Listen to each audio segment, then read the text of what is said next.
Hi guys, and welcome back to another Doctor Who ranking video. Today I'm going to be ranking every series from 1 to 12 from worst to best. I'm not going to be including the 2009 David Tennant Specials here that came up just after series 4, just because I don't think that's big enough and it would just be unfair to include it. And also when I do rank series 1 to 12, I'm not taking into account any Christmas specials, for the main reason that it's just hard to figure out which series they go into. So without further ado, let's get started. At number 12, we've got Series 11. Now, I don't hate any series of Doctor Who. I really want to stress that but this one just doesn't really stand out as being that memorable. That having no storyline didn't really help, and it just made the series feel very filler. And that Series 12 was really where Jodie Whittaker's Doctor really just started to pick up, and this was just like the one that started her. And speaking of her, I don't really think she's that great in this series. Neither of the companions. They're really just unrelatable and not very interesting. Also, not having any returning villains from series 1 to 10 was very disappointing, and Tim Shaw was just a really lame villain in my opinion. The episodes also aren't that very good. I think Kablam and Rosa, and I suppose the woman who fell to earth, are the saving graces of the series, and to some extent the ghost one. And with the rest of them, excuse me, the rest of them I didn't really enjoy. Like I said, it's not terrible, but it's just not really that interesting. Number 11, we've got Series 7. This one used to be at the bottom, but I have moved it up a little bit. Just because of Amy and Rory, really. I think they are the saving graces of this series. I don't think the 11th Doctor is at his best in the series. I think he was way too silly here, much like the 13th Doctor in Series 11. Clara is just very unrelatable as well and underdeveloped in this series. The episodes aren't amazing. I think Angels to Manhattan and Name of the Doctor are the two saving graces, but the rest of them are just average. But yeah, I did quite like Cold War and what's the other one? Silent of the Daleks, but that's basically it. But then amongst them, we've just got some really average ones: Crimson Horror, Nightmare in Silver. What else? Rings of Acton, Power of 3, Temple Mercy. All of them, they're just really average or bad, like Jensen's Center of the TARDIS. Yeah, part 1 is very weak and part 2 is just very average. Yeah, not a great series. Once again, not a terrible one. It's just very average, really. Number 10, Series 9. This one's moved up a little bit since the last time. Sorry, it's moved down a little bit since the last time. I think Peter Capaldi is arguably at his worst in the series, but not because of the disco-y Doctor. I quite like that, but just because he's a little bit too boring and dull when he's not in his disco. Clara is better in this series, but not amazing. I think she turning into the Doctor was not something I'm a fan of.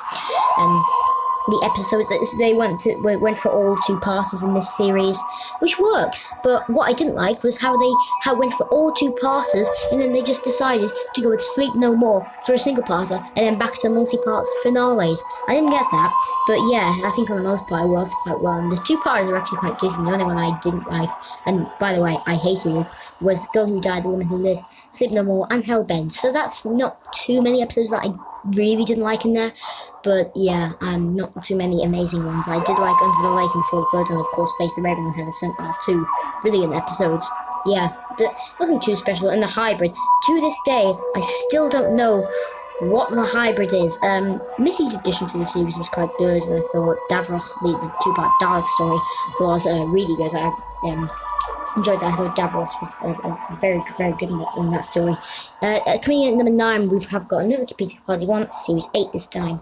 So this is Peter Capaldi's first series, actually. I think he's pretty good. I think I do have mixed feelings about Capaldi in this series. I don't think he's all amazing.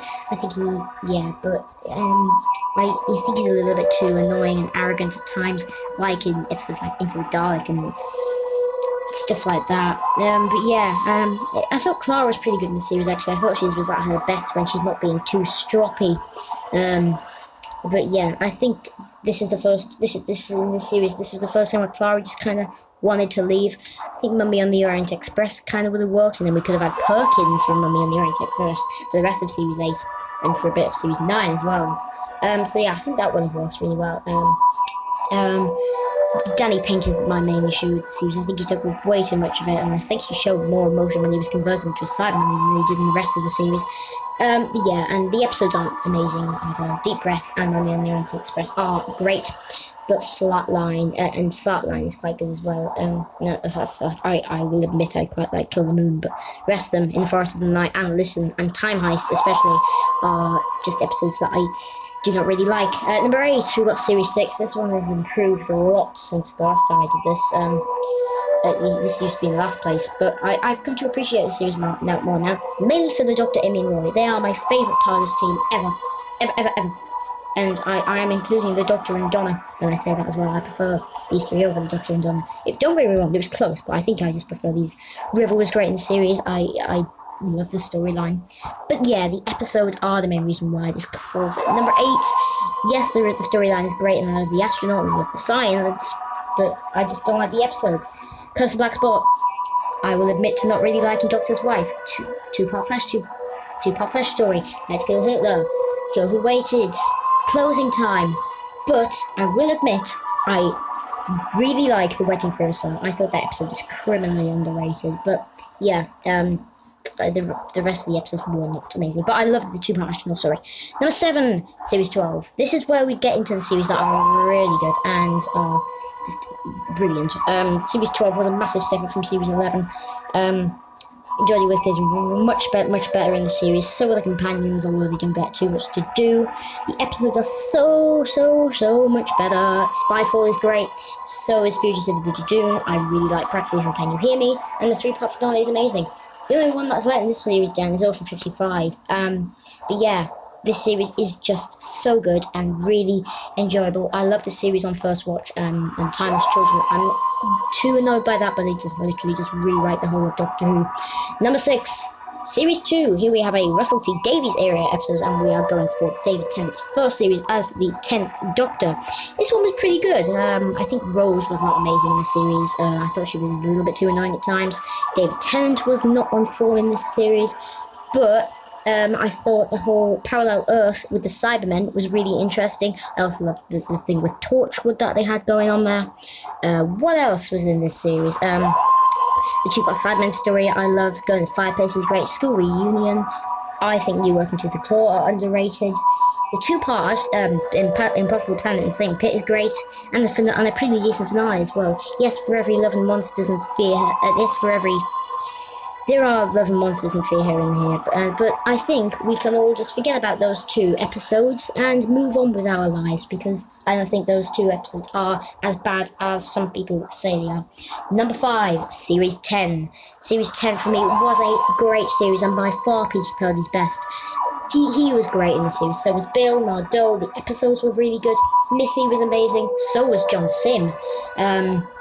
Like I said, the episode was great. Smile, Oxygen, Thin Ice, The Pilot, Extremis, Empress of Mars, and the finale is probably my favourite story of all time. This series was amazing and had another one of my favourite TARDIS teams, the Dr. Bill and Nardole. Number 4, Series 3. This is David Tennant's second series, and it's really good. Martha is fantastic. David Tennant is amazing. This is the first time we get to see the Master in New Who, and John Sim is really good in the finale. So is Gerald Jacobi as well. A very not talked about Master who is great in Utopia. I think the second half of the series is pretty flawless, all the way from Human Nature to The Last of the Time Lords. Pretty flawless, I will say that now. This series was great. Number 3, Series 5. This is Matt Smith's first series as the 11th Doctor, and it is by far his best. Amy is fantastic. This series is just one big fairy tale. I mean, from start to finish, it's just magnificent. The 11th Hour is a fantastic opener. I would say the only thing letting this series down was The Beast Below, but I think everything else apart from that one, I think was really good. Victory of the Daleks wasn't great, but I think the rest of it is really good, and the Crack is a really interesting storyline as well. Coming in at number 2, just missing out on the top spot, is Series 1. Christopher Eccleston's first and only series is a great one. Rose Tyler is really good in here. So is Jack and Mickey. Well, not Mickey. I didn't really like Mickey in the series, but I think And series 2 was a lot better. The episodes in here are... There's not a bad episode in series 1. I think the closest thing that came to a bad episode was The Long Game, but that's no terrible episode. Don't get me wrong. I think Eccleston had worked a lot better with Piper, I think, than David Tennant did.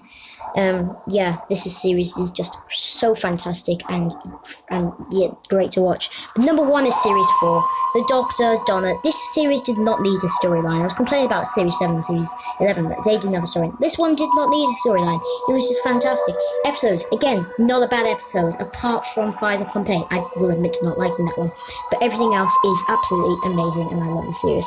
So there you go, that is my series ranking from worst to best. Before I go, I just want to pick an episode out of the hat to review next up on the channel. Okay, here goes. Which episode would be? I'm trying to pick out a kind of smaller episode because you've had 2-parters always in the past. Okay, this is the one that I'm going for, and it is. I've seen that one right quite recently, so I put it back. I kind of cheated there. Sorry about that. The Beast Below. Okay, The Beast Below is the episode I am reviewing on Tuesday, which I've just talked about and not really rated very highly. But yeah, that's the episode I'm going to be reviewing. So really, please do watch out for that one because it will be coming to you soon. So yeah, I've been Christopher Cagle. Goodbye.